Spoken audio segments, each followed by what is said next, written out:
तेणु आज जिते समुद्र मध्य भाग को फोपाड़ी देइछंती 84 कोटी योजन को 84 कोटी योजन जिते जाई से माटी पिंडुलाटी पड़ी समुद्र मध्य पड़ा मात्रे से माटी पिंडुलाटा खंड खंड हो गला।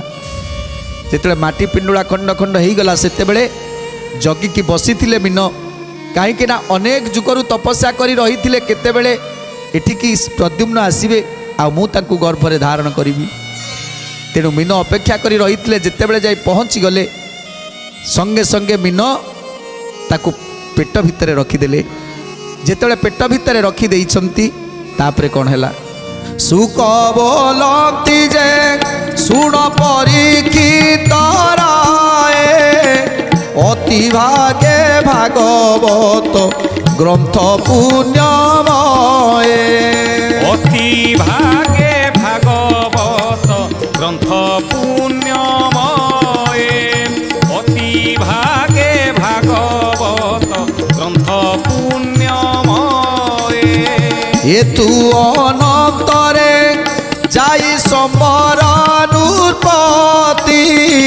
निज पुरे परवेश हेला शीघ्र गति निज पुरे परवेश हेला शीघ्र गति निज पुरे परवेश हेला शीघ्र गति सारावती कटकरे होइला प्रवेश रात्र पाइबाकू अछि मात्र 2 निमिष गोविंद माधव कृष्ण श्रीमधुसूदन गोविंद माधव कृष्ण श्रीमधुसूदन। तेणु आज प्रद्युम्न को जिते फोपाड़ी दे आसिले सेतेबेले संगे संगे सारावतीपुर को चली आसिले। आउ अल्प समय अच्छी रात्रि प्रभात हवाकू आसी पहुँची गले निर्द्वंद्वरे आज विश्राम करदेले। निर्द्वंद्वर आज विश्राम करदेइछंती संबरासुर। इतेबेले सूर्यंकर उदय हैला। उदय भानु पूर्व आकाश रे उदय हेले धीरे धीरे मंदिर मानक घंटा घंटा बाजी उठिला।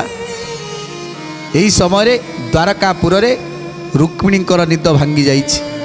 आउ जिते निद भांगी जाइछि सेतेबेले तांकर पुओ को अंडाळुछंती पुओ कोउठी गला। तेणु देखिले तांको पाखरे तांकर पुओ नाही। तेणु कौन करूछंती धाई मुदु सुलियाऊ दासी परिवारी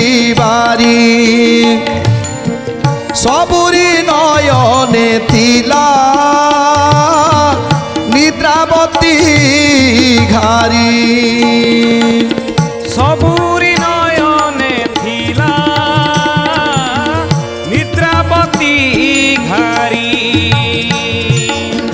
सबुरी नयने थिला